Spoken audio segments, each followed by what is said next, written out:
Eu proponho que a gente vire a página aqui, até para remontar um assunto que a gente falou ontem, que causou um luto pesadíssimo ali, não só em Israel, toda a comunidade judaica mundo afora. Demos a notícia sobre a entrega dos restos mortais da família Bibas, uma família israelense que é uma parte do acordo de cessar-fogo que segue em vigor entre Israel e os terroristas do Hamas. Porém, o primeiro-ministro Benjamin Netanyahu de Israel divulgou que o corpo da mãe, a Shari Bibas, não está entre os que foram entregues. E eu proponho que a gente repercuta isso aqui agora, pessoal, com o porta-voz do Exército Israelense, Rafael Rosenstein, novamente aqui com a gente. Tudo bem, Major? Obrigado pela presença. Afinal, qual é a suspeita aí de vocês, das Forças de Defesa de Israel, sobre o paradeiro aí da mãe? Bom dia. Bom dia, Marinho. Obrigado mais uma vez pelo convite. Como eu disse ontem, aqui mesmo no programa, foram entregues 4 corpos ontem pelo Hamas. Esses 4 corpos seriam de Oded Lifshitz, das 2 crianças da família Bibas, que é Kfir Bibas, de 9 meses, e Ariel Bibas, de 4 anos, e da mãe deles, Shiri Bibas, de 32 anos.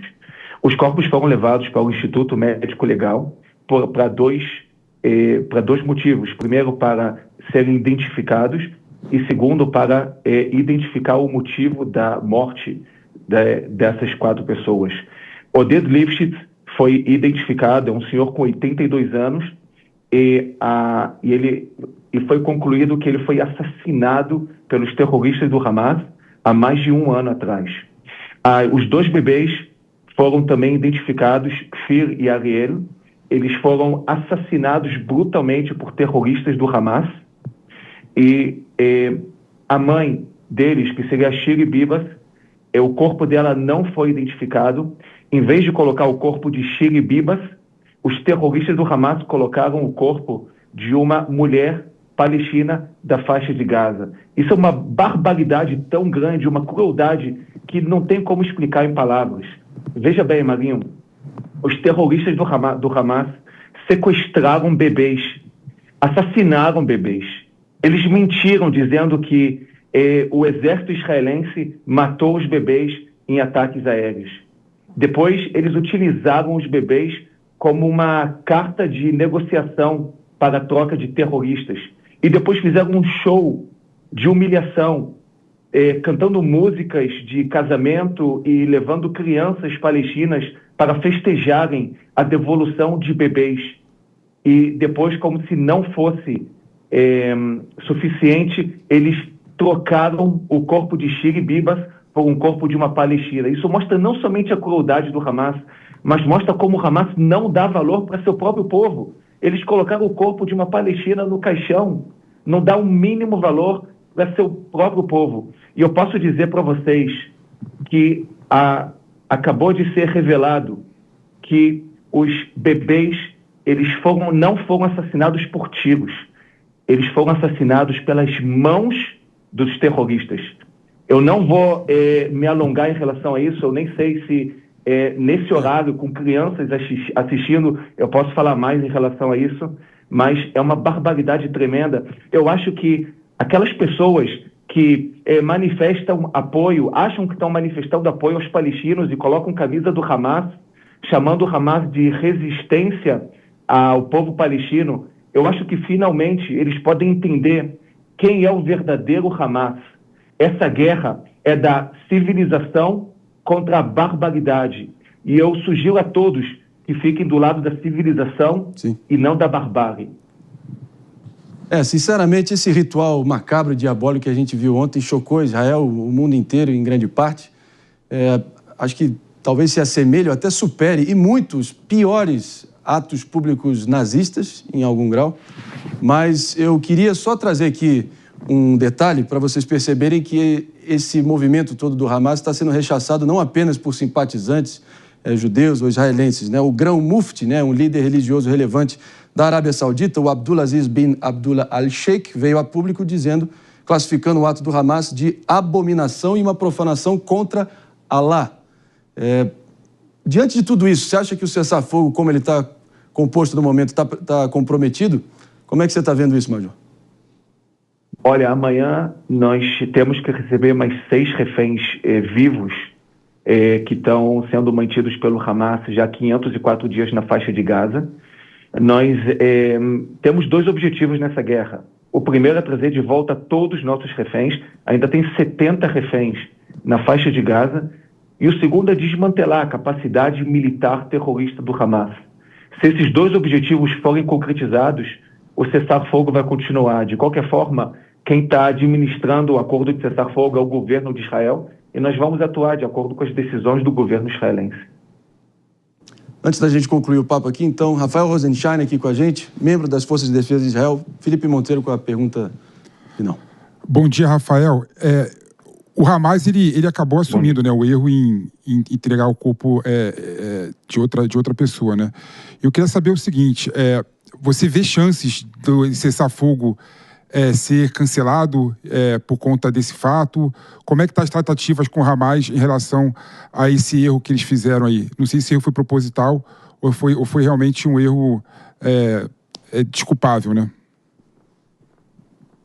Olha, o Hamas é um grupo terrorista do nível mais cruel que nós possamos imaginar. Eu vou mostrar para vocês uma foto, eu não sei se vocês conseguem ver. O que vocês estão vendo nessa foto é a imagem de uma pessoa que foi sequestrada, se chama Daniela Gilboa.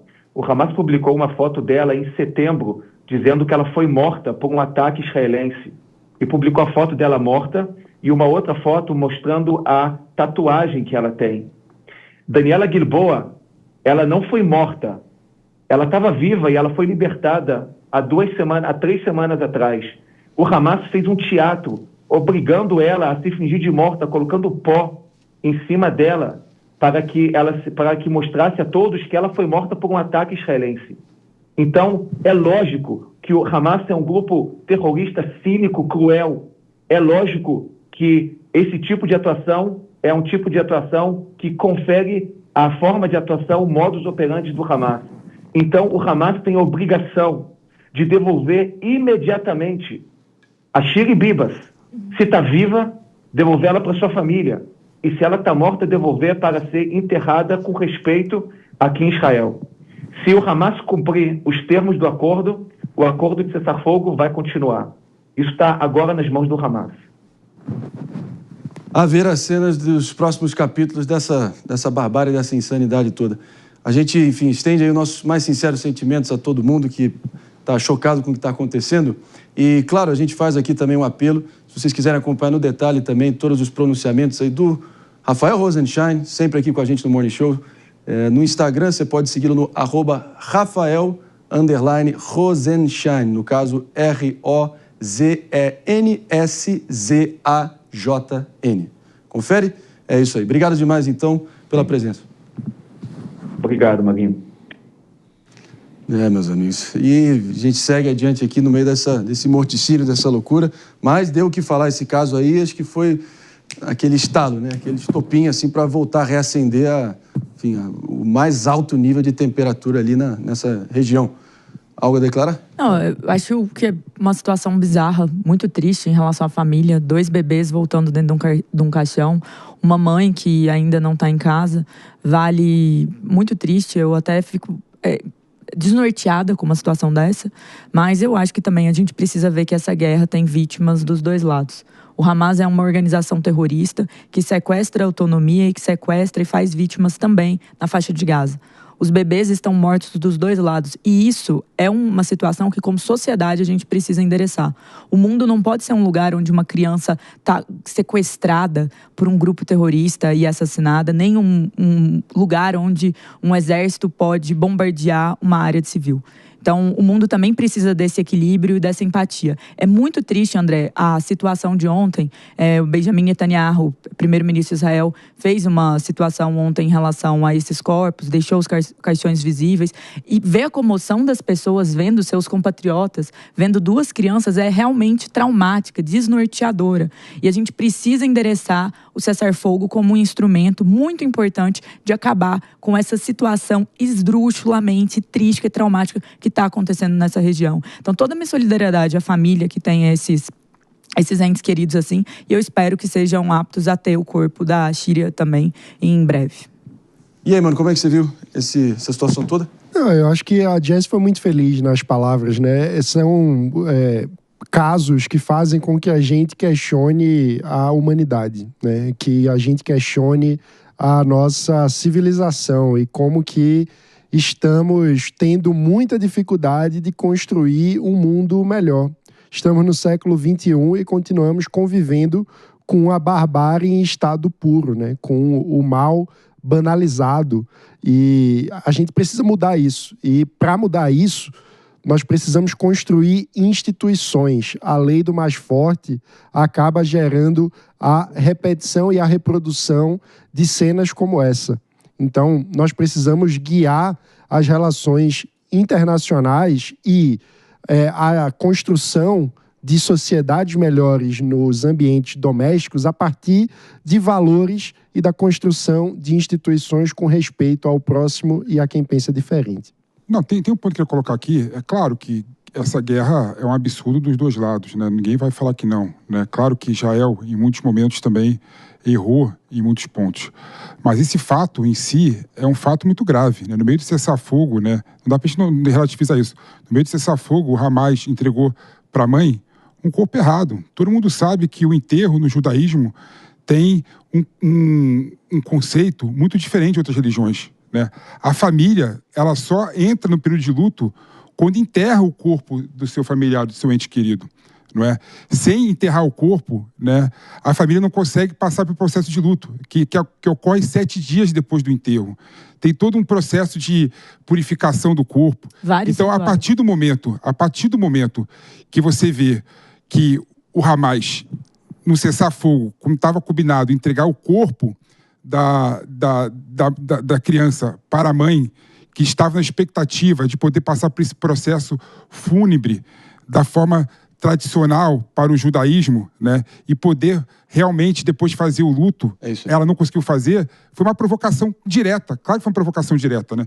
E não dá pra gente achar que isso é normal. No meio do cessar-fogo, que todo mundo torceu que acontecesse. Então, realmente, assim, é um absurdo o que aconteceu. E, infelizmente, o Hamas não cumpriu parte do acordo e, felizmente, pelo visto, o acordo de cessar-fogo vai continuar e tomara que continue mesmo. É isso aí, meus amigos. Claro que mais detalhes sobre todo esse morticínio aí no Oriente Médio, todo o impacto aí no tabuleiro geopolítico mundial, durante toda a programação aqui da nossa Jovem Pan